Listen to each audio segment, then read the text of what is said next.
aja deh ya.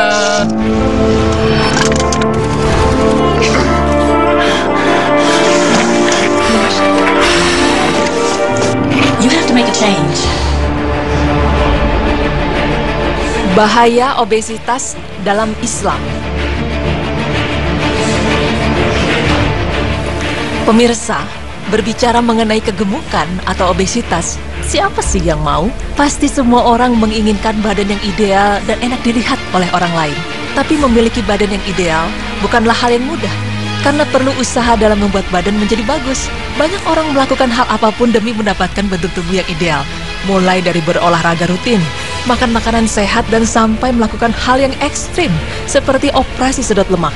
Sungguh tindakan itu berbahaya bagi tubuh karena dapat merusak sistem kerja organ pada tubuh kita. Nah, berbicara mengenai obesitas sekarang ini sudah menjadi penyakit bagi tubuh karena obesitas dapat menimbulkan berbagai macam penyakit. Dan berdasarkan data World Health Organization (WHO), kasus obesitas di seluruh dunia bertambah lebih dari 2 kali lipat sejak 1980. Dan pada tahun 2008, lebih dari 200 juta orang laki-laki dan hampir 300 juta perempuan mengalami obesitas. WHO juga memprediksi bahwa pada tahun 2015, sekitar 2,3 miliar orang dewasa akan kelebihan berat badan. Juga lebih dari 700 juta akan obesitas dan setidaknya 20 juta anak di bawah usia 5 tahun kelebihan berat badan. Kegemukan dan obesitas ini dapat didefinisikan sebagai akumulasi lemak abnormal atau berlebihan yang dapat mengganggu kesehatan. Sungguh obesitas sangat berbahaya bagi tubuh karena obesitas dapat membawa berbagai macam penyakit yang disebabkan oleh makanan yang dimakan secara terus-menerus dan tanpa disadari, membuat badan penderitanya semakin bertambah setiap harinya. Berikut, tim berita Islami masa kini akan memaparkan bahaya obesitas menurut medis dan solusi dalam Al-Quran mengenai obesitas. Kegemukan atau obesitas adalah penyakit yang memiliki konsekuensi serius pada kesehatan seseorang. Risiko ini akan terus meningkat seiring dengan BMI yang terus meningkat. Meningkatnya BMI atau Body Mass Index inilah yang menyebabkan risiko timbulnya beberapa penyakit kronis. Misalkan saja penyakit kardiovaskular atau sejenis penyakit yang gangguan pada jantung dan pembuluh darah. Jenis penyakit ini sangat banyak dan berbahaya, tetapi yang paling terkenal adalah stroke dan jantung. Kedua penyakit ini menjadi penyebab kematian nomor 1 dunia dan telah menewaskan 17 juta orang setiap tahunnya. Berdasarkan riset dari Institut Kesehatan Internasional di Washington DC, Amerika membuktikan pengurangan porsi makan dapat menurunkan suhu tubuh dan memperlambat kerusakan sel-sel tubuh sehingga menghambat kemunculan tanda-tanda penuaan dini. Kegemukan kadang juga menimbulkan infeksi pada persendian lutut, panggul, dan cedera tulang rawan atau kartilago akibat penambahan berat badan pada persendian dan tulang punggung. Kegemukan juga dapat menyebabkan gangguan kejiwaan seperti stres dan depresi. Inilah yang diungkap oleh para ilmuwan Kanada bahwa kegemukan dapat membahayakan otak sebagaimana membahayakan tubuh. Rasulullah pernah bersabda kepada Abu Juhfah saat ia bersendawa, "Pendekkan sendawamu dari kami, karena manusia yang paling panjang laparnya di hari kiamat adalah yang paling sering kenyang di dunia." Hadis riwayat Tirmizi. Dari sabda Rasulullah tersebut, sebenarnya kita dianjurkan untuk makan secukupnya. Manusia hanya membutuhkan makanan dalam porsi tertentu setiap hari, tergantung usia dan pekerjaannya. Laki-laki yang bekerja dengan duduk sepanjang hari hanya membutuhkan 3.000 kalori. Bagi seseorang yang bekerja dengan tenaga fisik, maka ia membutuhkan 4.000 kalori. Jika kalori yang dikonsumsi melebihi kebutuhan, maka tubuh akan mengeluarkan sisa-sisanya dengan memforsir kinerja jantung, hati, ginjal, dan paru-paru. Akibatnya, kalori dalam tubuh akan menumpuk dan membentuk lemak di bawah kulit, hati, otot-otot, serta di dalam pembuluh darah. Hal tersebut mungkin juga akan menyebabkan penyempitan pembuluh darah dan serangan jantung.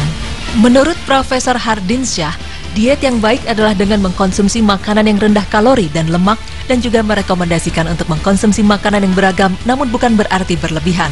Begitu juga menurut Dr. Sylvia, diet dilakukan dengan menu makanan yang rendah lemak, rendah gula, kaya serat, vitamin, dan mineral. Diet yang baik disesuaikan dengan kebutuhan masing-masing orang, baik dari jenis maupun jumlahnya. Dan kita juga anjurkan untuk mencegah terjadinya penyakit obesitas dengan cara antara lain perbanyak makan sayuran, buah-buahan, dan kacang-kacangan, mengkonsumsi makanan yang lemaknya sedikit, mengurangi kadar garam dalam makanan, mengurangi konsumsi gula, dan bagi perempuan dan gadis remaja, hendaknya mengkonsumsi makanan kaya akan kalium, zat besi, dan asam folat. Sesungguhnya Allah Subhanahu wa Ta'ala Maha mengetahui atas segala sesuatu. Allah Subhanahu wa Ta'ala mendahului semua ilmuwan dan para peneliti dalam memecahkan segala sesuatu, termasuk masalah obesitas. Allah berfirman yang artinya, dan dialah yang menjadikan kebun-kebun yang berjunjung dan yang tidak berjunjung, pohon kurma, tanam-tanaman yang bermacam-macam buahnya, zaitun dan delima yang serupa dan yang tidak serupa. Makanlah dari buahnya bila dia berbuah, dan tunaikanlah haknya di hari memetik hasilnya. Dan janganlah kamu berlebih-lebihan. Sesungguhnya Allah tidak menyukai orang-orang yang berlebih-lebihan, dan di antara binatang ternak itu ada yang dijadikan untuk pengangkutan dan ada yang untuk disembelih. Makanlah dari rezeki yang telah diberikan Allah kepadamu, dan janganlah kamu mengikuti langkah-langkah setan. Sesungguhnya setan itu musuh yang nyata bagimu.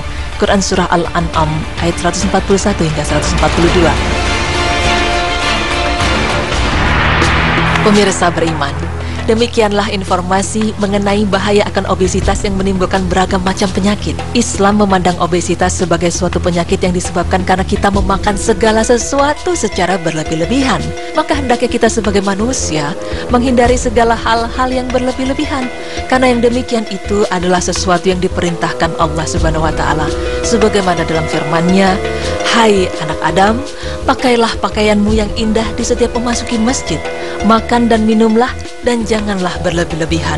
Sesungguhnya Allah tidak menyukai orang-orang yang berlebih-lebihan." Quran Surah Al-A'raf ayat 31.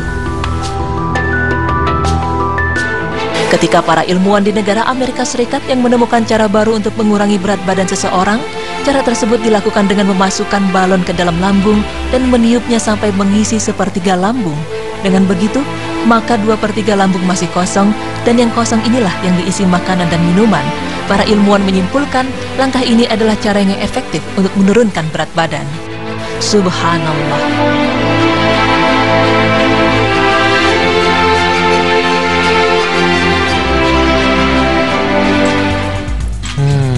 Ternyata ya, sampai 2,3 miliar diperkirakan di 2015 itu akan ada orang yang terkena obesitas. Wow, ini di seluruh dunia ya, hampir 2,3 miliar. Dan ini miris banget pemirsa, karena di saat orang-orang bergelimang makanan sampai obesitas, sampai kekenyangan juga, justru ada di beberapa negara di bawah garis kemiskinan, mereka bisa sampai mati kelaparan. Waduh, ini kontradiktif sekali ya. Betul. Jadi kita nih sebagai orang muslim, tadi udah diketahui bahwa Islam itu melarang makan makanan yang berlebihan ya. Pola makan yang seperti Rasulullah contohkan patut kita contoh juga sebagai umatnya. Jadi makanlah ketika lapar dan berhenti setelah sebelum kenyang. Sebelum kenyang ya. Yes. Aku juga khawatir soal anakku yang umur 5 tahun itu udah 31 kilo. Jadi waktu itu pengasuhnya berpikir mungkin prestasi kalau anak itu gemuk. Makanya sekarang kita coba atur lagi pola makannya. Betul sekali. Nah, setelah ini kita akan bahas tentang apa? Tentang kayaknya mendingan kejutan aja deh. Oh, kejutan. Ya? Jadi nggak usah dikasih tahu sekarang? Nggak usah dikasih sekarang. Baiklah, ya. Pemirsa jangan kemana-mana, tetap di Berita Islami Masa Kini. Allahu Akbar.